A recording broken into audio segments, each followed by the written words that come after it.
Assalamualaikum warahmatullahi wabarakatuh. Halo semuanya Bapak Ibu guru hebat di seluruh Indonesia. Perkenalkan, nama saya Ria Fitriani SPD, guru SD Negeri 1 Blangkejeren, CGP Angkatan 6 Kabupaten Gayo Luas.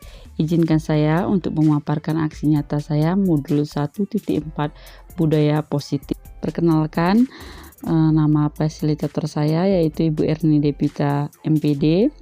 Pengajar praktik saya Ibu Ermiati SPD dan saya sendiri sebagai CGP. Adapun rencana tindakan aksi nyata saya adalah sebagai berikut.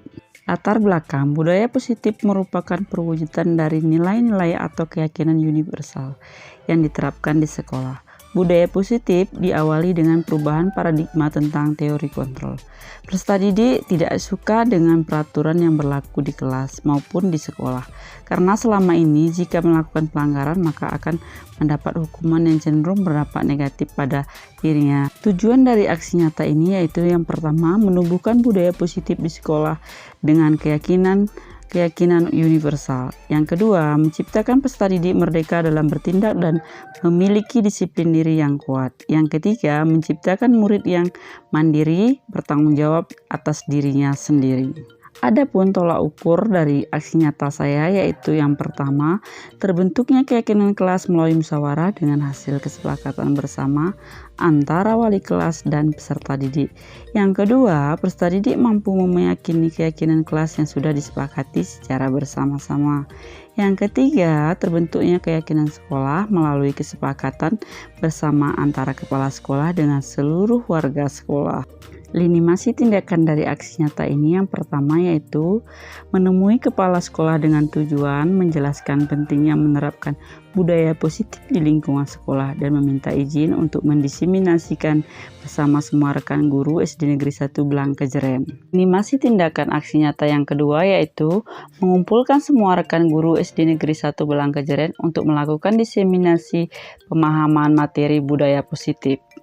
Lini masa tindakan aksi nyata yang ketiga yaitu melakukan kolaborasi dan koordinasi dengan semua wali kelas dari kelas 1 sampai dengan 6 untuk membuat keyakinan kelas yang tertulis di kelas masing-masing. Selanjutnya, lini masa tindakan aksi nyata yang keempat yaitu memantau keyakinan kelas yang sudah dibuat.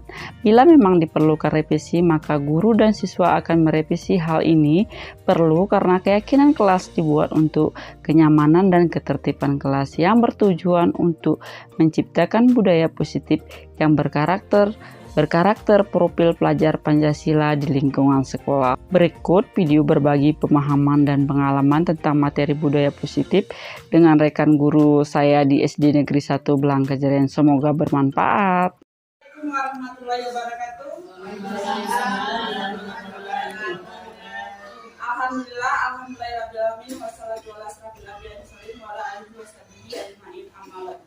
Yang pertama-tama marilah kita panjatkan puji dan syukur kepada Allah Subhanahu wa taala karena berkat rahmat dan hidayahnya lah kita bisa berkumpul di tempat yang berbahagia ini. Dan tak lupa kita ucapkan salam kepada junjungan alam Nabi besar Muhammad SAW. Yang saya hormati Bapak Kepala Sekolah dan yang saya banggakan teman-teman guru hebat yang ada di SD 1 ini. Adapun yang maksud saya berdiri di sini bukan untuk ingin menggurui Bapak Ibu semuanya. Saya hanya ingin berbagi pengalaman dan pengetahuan yang sudah saya dapatkan dari guru penggerak ini. Bapak Ibu semuanya, saya berdiri di sini untuk menampilkan aksi nyata saya tentang budaya positif. Ya Bapak Ibu, ini merupakan tugas saya dari modul 1.4. di mana saya ingin merealisasikan budaya positif ini bisa kita jalankan di sekolah kita yang berbahagia ini. Adapun yang ingin saya sampaikan yang pertama itu budaya positif. Budaya positif merupakan perwujudan dari nilai-nilai atau keyakinan universal yang diterapkan di sekolah. Budaya positif diawali dengan perubahan paradigma tentang teori kontrol. Artinya gini, kalau biasanya kita kontrol yang kita terapkan di sekolah ini adalah kontrol menghukum atau membuat perasa bersalah, inilah harus kita rubah dari paradigma identitas salah menuju identitas yang sukses. Ya Bapak Ibu, mohon maaf ada yang terjatuh. Bapak Ibu semuanya, kenapa saya berdiri di sini bilang tadi, saya tidak ingin menggurui Bapak Ibu semua di sini, melainkan saya ingin berkolaborasi bagaimana cara kita untuk mewujudkan sekolah kita ini memiliki budaya yang positif. Selanjutnya Bapak Ibu bisa lihat di slide-nya itu tentang disiplin positif. Apa itu disiplin positif? Disiplin positif itu merupakan pendekatan pendidikan untuk melakukan kontrol diri dan pembentukan kepercayaan diri. Artinya gini, tugas kita sebagai guru, bagaimana kita bisa mengontrol diri kita. Mengontrol diri kita agar anak-anak kita ini bisa menjadi anak yang bagaimana? Anak yang sukses, anak yang mandiri, anak yang disiplin atas segala tindakannya. Ya Bapak Ibu, selanjutnya boleh dilihat lagi tentang motivasi. Motivasi itu Bapak Ibu terdiri atas dua, motivasi intrinsik dan motivasi ekstrinsik. Artinya gini, kalau motivasi intrinsik itu motivasi yang terberangkat dari keinginan sendiri. Artinya gini, siswa kita itu memang berbuat baik, melakukan hal-hal positif berangkat dari dirinya sendiri. Tapi kalau motivasi ekstrinsik, anak itu berbuat baik karena ada sesuatu hal. Ada yang ingin diharapkan anak-anak, misalnya biar aku disayangi bu guru, biar aku dikasih penghargaan, seperti itu. Biasanya motivasi intrinsik ini bertahan tidak lama Bapak Guru, Bapak Ibu. Kenapa tidak lama? Karena dia berbuat baik itu ada harapan, ingin mendapatkan imbalan. Tapi sebaliknya, kalau motivasi intrinsik itu memang motivasi dari dirinya sendiri. Artinya memang dia ingin berbuat baik karena ingin menjadi anak yang baik. Bukan ada embel-embel karena ingin mendapatkan hadiah, ujian, atau lain segalanya. Ya, Bapak Ibu. Selanjutnya ada di sini Bapak Ibu tentang nilai kebajikan dan keyakinan kelas. Ini yang saya berharap bisa kita terapkan di sekolah. Kenapa? Saya berharapnya nanti setelah ini kita semua membuat keyakinan kelas. Kalau sebelumnya keyakinan kelas ini kita buat menjadi peraturan kelas, kita ganti Bapak Ibu, kita buat keyakinan kelas. Kenapa kita rubah dari peraturan ke keyakinan? Artinya keyakinan ini berangkat dari kita sendiri. Artinya guru dan siswalah yang membuat peraturan atau keyakinan kelas itu. Kenapa harus dibuat keyakinan kelas? Bila kita menjumpai anak-anak melanggar peraturan atau keyakinan kelas yang sudah kita buat, pastinya kita sudah membuatnya. Bila anak ini tidak mengerjakan PR, apa konsekuensinya? Kalau sudah terbuat, anak itu tidak merasa hukuman karena anak itu sama-sama tahu apa sudah peraturan atau keyakinan kelas kita itu. Jadi bila anak-anak kita itu melanggar, anak-anak kita itu akan mendapat konsekuensi dari pelanggarannya itu. Ya Bapak Ibu, jadi saya berharap, saya sudah mengkomunikasikan dengan kepala sekolah. Saya berharapnya mulai besok kalau bisa, Bapak Ibu guru beserta anak murid kita sudah membuat keyakinan kelas. Artinya apa? Agar budaya positif yang sudah ada, kita kembangkan lagi menjadi lebih baik ke depannya. Alhamdulillahnya kepala sekolah juga kita sudah memfasilitasi tadi katanya, apa yang memang perlu kita butuhkan untuk membuat keyakinan kelas ini, beliau bisa membantunya. Mulai dari mungkin kertas-kertasnya atau hal apa yang menarik bisa dibuat agar keyakinan kelas itu bisa kita buat. Selanjutnya Bapak Ibu, ada di sini posisi kontrol. Posisi kontrol kita sebagai guru ada 5. Yang pertama apa Bapak Ibu? Pemberi hukuman. Yang kedua, pembuat rasa bersalah. Dan yang ketiga, sebagai teman. Yang keempat, pemantau dan manajer. Bapak Ibu, dari kelima ini dibagi lagi dia. Pemberi hukuman sama pembuat merasa bersalah itu merupakan identitas gagal Bapak Ibu. Sementara identitas berhasil yang dianggap berhasil yang ketiga ini, yaitu teman, pemantau, dan manajer. Bapak Ibu, dari semua ini ada efeknya terhadap anak. Jadi kita sebagai guru harus melihat kalau pemberi hukuman, anak-anak akan cenderung dendam sama kita. Karena kita menghukum anak ini. Tapi dengan kita buat keyakinan kelas tadi, bila dia melanggar keyakinan itu, dia merasa tidak terhukum. Kenapa? Karena sudah tercatat di situ bahwasanya apa yang keyakinan kelas itu. Jadi kalau sebisa mungkin dari sini ke depan kita jangan lagi yang memberi namanya hukuman. Memberi hukuman kayak mana misalnya Bapak Ibu? Misal anak kita terlambat datang. Pas anak kita terlambat, kenapa kamu terlambat datang? Kita marah-marah, itu tidak boleh Bapak Ibu. Kenapa tidak boleh? Ya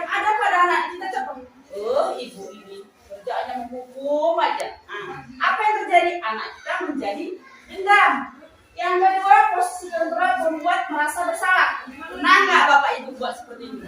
Kamu ini ya nak, tidak mau mengerjakan tugas.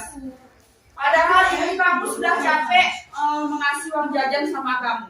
Jadi anak itu apa?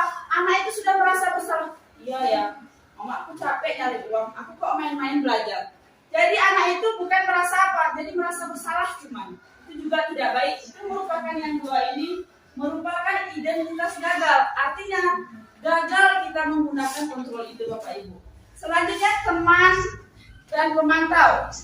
Teman itu bagaimana kita memposisikan diri kita merupakan teman dari anak ini. Ya Bapak Ibu, ini termasuk identitas sukses. Pemantau juga demikian Bapak Ibu. Kita memantau dari kegiatan anak kita. Ini juga kegiatan kontrol yang identitas sukses. Selanjutnya manajer. Nah Bapak Ibu, posisi yang terbaik dari kelima kontrol ini adalah posisi manajer. Kenapa dibaik? Ini merupakan kontrol diri. Kita selalu mengarahkan anak didik kita itu merubah dirinya menjadi lebih baik. Kita tidak menyalahkan, walaupun anak itu berbuat salah, kita tidak menyalahkan anak itu. Melainkan kita mengarahkan, menjelaskan kepada anak itu. Nah, ini tidak betul. Yang betul itu seperti ini. Nah, begitulah posisi manajer itu. Kita tidak menyalahkan, tidak menghabis, tidak menunjuk-nunjuk anak itu. Berbeda dengan identitas gagal hukum tadi. Kalau ya, kan kayak gitu kita buat kalau penghukum. Kalau manajer ini tidak Bapak Ibu, kita malah menanyakan sama dia. Kenapa kamu berbuat seperti ini? Nah, kamu pasti punya alasan. Jadi dengan kita melakukan pendekatan seperti ini, anak-anak itu otomatis akan jujur dia Bapak Ibu. Kalau kita menghukum atau merasa bersalah tadi, anak-anak itu cenderung merasa berbohong. Kenapa? Ini kalau aku jujur pasti dihukum. Nah, berbalik dengan manajer ini. Kalau manajer ini kita menanya, kita tidak menyalahkan anak itu, melainkan kita mencari solusi kenapa dia berbuat salah. Bagaimana solusi yang betul itu agar anak ini tidak berbuat salah lagi. Ya Bapak Ibu, jadi sebisa mungkin kita menggunakan posisi kontrol yang ketiga ini Bapak Ibu, teman, pemantau atau manajer. Tapi alangkah baiknya lagi yang kita gunakan itu posisi kontrol manajer seperti saya bilang tadi. Karena di sini memang anak-anak itu betul-betul merasa kita rangkul. Bagaimana anak-anak itu bisa berubah dari hal dia berbuat salah, tapi kita mengarahkan, kita tidak menyalahkan dia, tapi malah menanyakan, kenapa kamu melakukan ini? Nah, kita melakukannya dengan lemah lembut. Artinya kita tidak mencari siapa yang salah, siapa yang benar, tapi mencari apa sih sebenarnya keluhan dari anak ini, kenapa dia melakukan itu. Ya, kurang lebih seperti itu. Jadi, kalau posisi yang lain ini memang bagus kalau antara teman, pemantau, manajer. Tapi yang paling baik itu manajer. Jadi saya berharap Bapak Ibu semuanya di sini, dari sini ke depan, bagaimana kita sebisa mungkin untuk memposisikan diri sebagai manajer. Seperti saya bilang tadi, kita mengarahkan anak ini menjadi yang lebih baik. Anak kita itu menjadi anak yang jujur. Karena kita tidak marah, tidak menghukum. Jadi anak ini kan otomatis apapun yang kita tanya pasti dijawab dengan jujur. Karena kita melakukan pendekatan dengan kasih sayang, tanpa marah-marah. Anak pasti terbuka Bapak Ibu. Karena zaman sekarang ini kekerasan itu tidak melulu betul. Yang ada dalam hati anak kita, Bapak Ibu pasti marah. Yang ada nanti tuh, kalau aku jujur. Tapi sebaliknya, kalau manajer ini tadi, jujur aja lah aku, biar ibu itu membantu aku mencari solusi. Kurang lebih seperti itu ya Bapak Ibu. Selanjutnya ada kebutuhan dasar manusia. Pada dasarnya manusia itu membutuhkan ada kebutuhan tertentu yang wajib dimilikinya. Kalau tidak mendapatkan ini, maka dia akan melakukan hal-hal yang negatif. Yang pertama, bertahan hidup. Yang kedua, kasih sayang dan rasa diterima. 3, penguasaan. Yang keempat, kebebasan. Dan yang kelima, kesenangan. Bapak Ibu perlu kita ketahui, apabila anak kita itu berbuat nakal atau berbuat di luar keyakinan kelas yang sudah kita buat, sebenarnya ada 5 kebutuhan, salah satunya bahkan lebih dari 1 yang tidak terpenuhi. Misal, kebutuhan akan kasih sayang dan rasa diterima. Kenapa si anak ini selalu dikit-dikit, Bu, aku mau ini, atau istilahnya caper. Pada dasarnya kenapa anak ini bisa caper? Mungkin di rumah dia kekurangan kasih sayang. Jadi di sekolah lah dia mencari kasih sayang dari kita sebagai guru. Bahkan ada anak sengaja mengganggu temannya agar jangan seperti itu,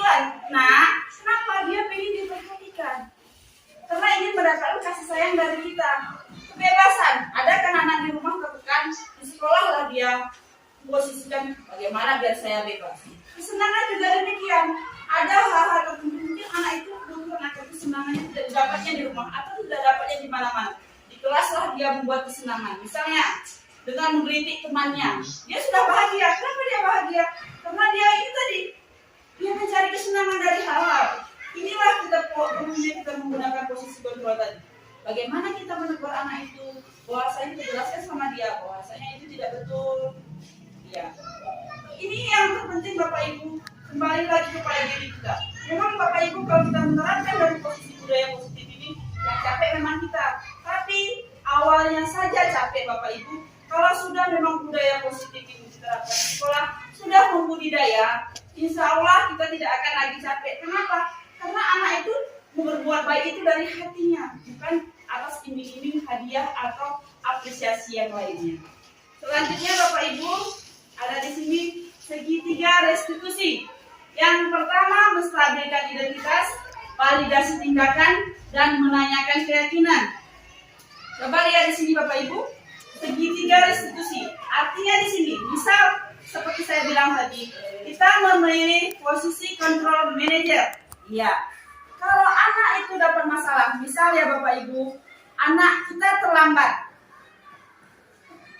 anak kita jangan langsung hari, hei, kenapa kamu terlambat? Tapi tidak seperti itu Bapak Ibu. Yang pertama, apa sih tindakan kita? Yaitu menstabilkan identitas. Kita tanya baik-baik, kenapa sih kamu terlambat nak? Apa alasan kamu terlambat? Perlu pertanyaannya. Kalau menstabilkan identitas itu Bapak Ibu, bisa kita lihat, coba lihat di bawahnya Bapak Ibu. Itu di bawah itu setiap orang pasti pernah melakukan kesalahan. Pertanyaan itu yang kita sampaikan kepada anak. Kamu bukan satu-satunya yang pernah melakukan ini. Artinya gini, anak itu dengan menstabilkan identitas dari masalahnya itu, dia tidak tertekan kayak saya bilang tadi. Anak itu merasa terbuka, ingin terbuka. Kenapa sih? Karena tidak jarang Bapak Ibu, kenapa anak kita terlambat? Ada sebagian anak dia terlambat itu karena ingin membantu orang tua yang di rumah. Jadi kita sebagai guru tidak boleh langsung marah-marah tanpa menanyakan apa sih yang terjadi pada anak kita. Selanjutnya, validasi tindakan yang salah. Baru kita jelaskan kepada anak kita, kenapa kamu berbuat seperti ini.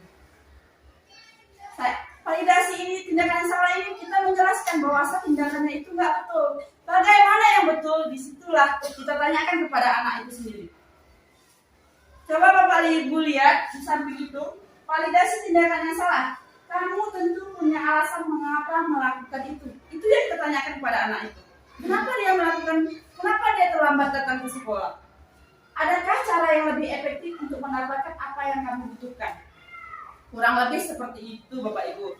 Terus menanyakan keyakinan. Seperti yang saya bilang tadi, makanya saya sangat berharap kita semua membuat keyakinan kelas dulu. Artinya apa? Bila anak-anak melanggar, kita bisa mengasih konsekuensi. Jadi anak itu tidak merasa dia dihukum tanpa buat peraturan. Bu, sebenarnya kami sudah membuat peraturan. Bapak Ibu, perlu saya jelaskan di sini. Peraturan tanpa ada tulisan artinya tidak ada tercatat. Kalau cuma omongan saja, tidak semua anak-anak kita itu ingat. Tidak semua anak-anak kita itu mau meyakini atas keyakinan kelas kita itu. Makanya dari sini kita buat coba keyakinan kelas. Ingat Bapak Ibu, keyakinan kelas itu harus kita buat bersama anak kita. Kenapa dibuat bersama anak kita? Biar keyakinan itu bisa diyakini. Karena sama-sama kita buat. Namanya peraturan sudah kita buat, insya Allah tidak akan kita langgar. Karena kita yang buat. Kalau orang lain yang membuat, otomatis itu kan dihukum sengaja buatnya kayak gitu. Biar kita selalu dihukum. Nah, tidak. Kenapa kita buat harus bersama-sama anak?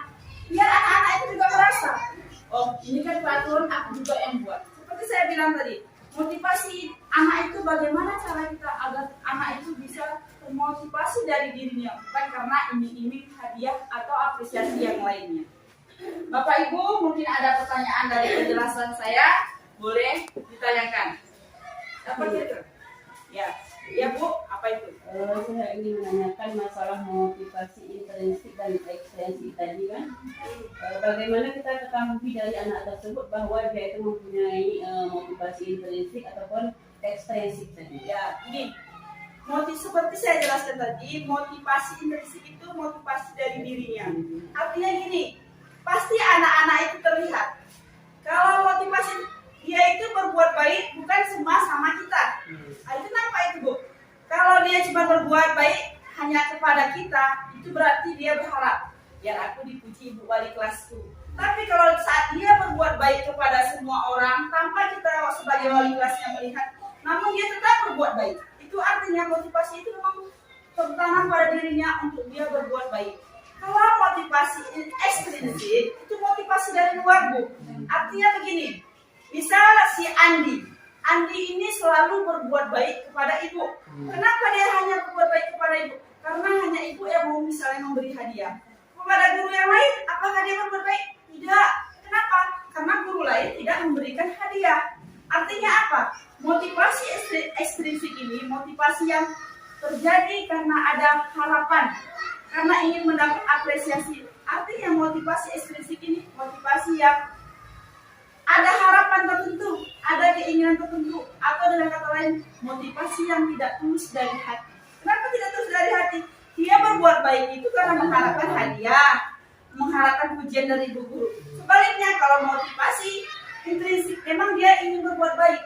Berbuat baik, bagaimana saya harus baik? Pertama pada dirinya, aku harus berbuat baik.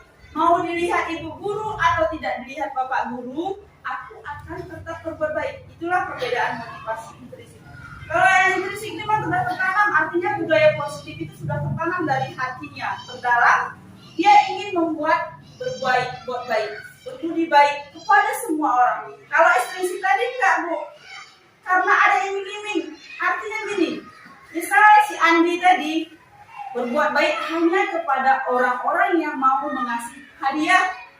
Kalau tidak yang mengasih hadiah, ya nggak mau dia. Kenapa? Karena dia memang sebenarnya tidak ingin berbuat baik. Berbuat baik itu ada alasan. Sementara intrinsik ini tidak ada alasan dia berbuat baik, tapi melainkan berbuat baik itu adalah harus aku lakukan. Nah, seperti itu ya, Bu. Ada yang lain? Ya boleh. Apa itu? Keyakinan kelas tadi ini kan, apakah tadi kata Ibu tadi adalah kesepakatan dibuat secara bersama-sama anak, Ya. kan? Apakah di kelas rendah juga bisa kita lakukan demikian? Bisa. Artinya gini Bapak Ibu, kalau kita membuat sebuah keyakinan kelas berangkat dari kebutuhan anak dan guru, otomatis anak itu akan kelas 1 misalnya. Coba anak ibu, kita mau buat keyakinan kelas. Kira-kira apa sih keyakinan kelas yang harus kita taati? Pasti ada yang jawab. Mau ya Bu yang piket, tetap piket Bu. Jangan kami aja yang mau. Pasti ada yang jawab nanti. Ataupun Bu, kalau di kelas nggak boleh berisik lah Bu. Aku maunya belajar itu yang tenang. Pasti ada yang jawab. Tapi sebelumnya kita jelaskan dulu apa tujuan dari keyakinan kelas dan apa konsekuensi. Konsekuensi ini lebih kepada jika dia berbuat ini yang harus dilakukannya hasilnya. Jika dia berbuat baik, apa ya hasilnya? Ya seperti itu Bu. Ada yang lain lagi? Iya. Apa Bu Nuraini? Saya mau menanyakan tentang motivasi tadi Bu ya. Iya. Nah, tadi kan udah dijelaskan bahwa motivasi ini ada dua ya Bu ya. Iya. Yang pertama intrinsik, yaitu motivasi untuk diri sendiri ya. Ya, dari dalam Ya, diri. dari dalam diri. Ya.